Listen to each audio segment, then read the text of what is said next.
سلام كمي تعلو كبرى سمعتنا زهر ميدي ميديايو حصرت زيناتات عالم حزنا لكم قريبنا لنا نمكتالكم نعدمنا ارستاتهم كنقدم اب زمص مسكرم ماكلاي بانك متن ولد كوسخي تباهيلو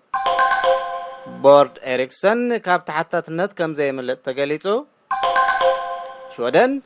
اب ጉዳይ مقبال ስደተኛታት ካብ 2015 ዝሓይሽ ምቅረራብ ክህልዎ ይግባእ ተባሂሉ ፖስኖርድ ብልግሲ ተዋቡ ነገራት ብናጻ ክብጽሕ ምዃኑ ገሊጹን ካልኦት ዜናታትን ክህልውናዮም ሕጂ ናብ ዝርዝራቶም ብሰንኪ ወራር ሩስያ ኣብ ልዕሊ ዩክሬን ዘስዓቦ ዝቕባብ ኣብ ዝመጽእ ወርሒ መስከረም ማእከላይ ባንክ ሽወደን ሪክስ ባንክ መጠን ወለድ ክውስኽ ከም ዝኽእል ሃገራዊ ትካል ቁጠባዊ መጽናዕቲ ሽወደን KI ኣፍሊጡ ብተመሳሳሊ ኣብ ዞር ሕዚ ተኣማንነት ስድራ ቤታት ኣብ ቁጠባት ሃገር ኣብ ዝተሓተ ደረጃ ምህላው ሓባሪ ተኣማንነት ሸመቲ ኣፍሊጡ እዚ ድሕሪ 2009 ዝተኸስተ ዝተሓተ ደረጃ ምዃኑ KI ወሲኹ መልኪቱሎ እዚ ካብ 2019 ንድሓር ንፈለመ እዋን ዘጋጥም ዘሎ ወሰኽ ወለድ ሪክስ ባንክ ኣብ 2024 እውን ብ1% ክድገም ከም ዝኽእል ትንበይኡ ኣቐሚጡሎ ብሰሉስ ወነንቲ ብርኪ ናይቲ ኣብ ሽወደን ዝዓበየ ኩባንያ ምዃኑ ዝነገረሉ ኩባንያ ቴሌኮም ኤሪክሰን ንቦርድን ኣካየዲ ስራሕን ኣብ ዕራቕ ብዝተኸስተ ናይ ብልሹና ቅለት ምኽንያት ብምግባር እገዳ ከም ዝገበረሎም ተፈሊጡ ወነንቲ ብርኪ ኤሪክሰን ንቦርድን ኣካየዲ ስራሕን ሓላፍነት ክወስዱ ኣይግባእን ብምባል ኣድሚጾም እቲ ቦርድ ዳግማይ ክምረጽ ከም ተገብረውን ሬድዮ ሽወደን ጸብጺባ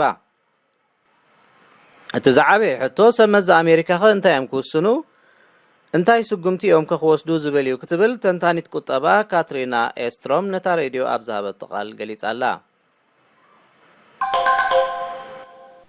ኣብ 2015 ሽወደን ገዚፍ ቁጽሪ ስደተኛታት ንምቕባል ዝናድ ምቅርራብ ከም ዘይነበራ ሃገራዊ ቤት ጽሕፈት ኦዲት ኣብ ዘካየዶ ገምጋም ኣመልኪቱ ኣብቲ ዓመት ኣብ መንጎ ኤጀንሲታት መንግስቲ ድኹም ምውሃድ ምንባሩ እዚ ድማ ስደተኛታት ዘድልዮም ኣገልግሎት ኣባይቲ ከይረኽቡ ዓብዪ ናይ ሕጊ ዕንቅፋት ኮይኑ ምንባሩ እቲ ገምጋም ኣመልኪቱሎ ነቲ ሽግር ንምቕራፍ ዝተሰግረ ሽግራት ኣብ ግምት ብምእታው ሽወደን ስደተኛታት ዩክሬን ንምቕባል ካብ 2015 ዝሓይሽ ምቅርራብ ክህልዋ ይግባእ ክብል ዳይሬክተር ኦዲት ኣንደርስ በርግ ምግላጹ ሬድዮ ሽወደን ወሲኻ ጸብጺባላ ንዩክሬናውያን ከም ክዳውንቲ ዝበሉ ሓገዝ ብምላኽ ክልግሱ ዝደልዩ ሽወደናውያን ካብ ሎሚ ጀሚሮም ብዘይ ክፍሊት ክሰዱ ከም ዝኽእሉ ተገሊጹ ናብ ዩክሬን ዝኸይድ ዘሎ ልገሳ ዘዋሃድ ዘሎ ፖስኖርድ ዕሹግ ኣቑሑን ካልእን ናብ ፖላንድ ክሰድድ ምዃኑ ፍሊጡሎ ንዩክሬናውያን ዝኸውን ሓገዝ ክንቀርብ ካብ ኣገልግሎት ፖስታ ዩክሬን ብመሰረት ዝተቐበልናዮ ሕቶ ኢና ነዚ ኣገልግሎት ንህብ ዘሎና ክትብል ኣብ ኣገልግሎት ሎጂስቲክ ፖስት ኖርድ ሽወደን ዋና ኣካያዲት ፖስት ኣግነስ ካርልሰን ገሊጻላ ምስ ሃርሜኒ ሚድያ ኢኹም ዘለኹም ክቡራት ሰማዕትና ኣብ መወዳእታ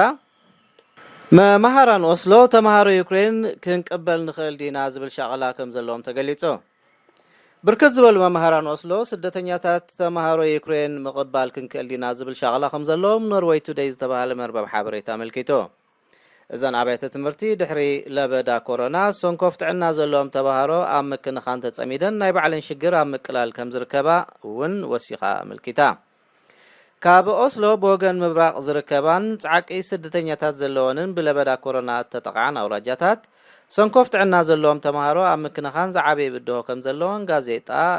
ክላስ ካምፐን ጸብጺባላ መምህርን ኣባል ማእከላይ ቦርድ ማሕበር ትምህርትን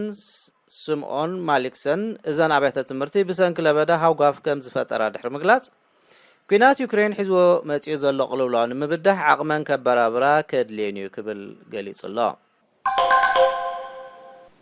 ባርኩራ ሰማዕትና ብሃርሜኒ ሚድያ ዝተዳለወ ናይ ሕጂ ዜናታት በዚ ተፈጺሙሎ ስለ ተኸታተልኩምና ነመስግን ሰላም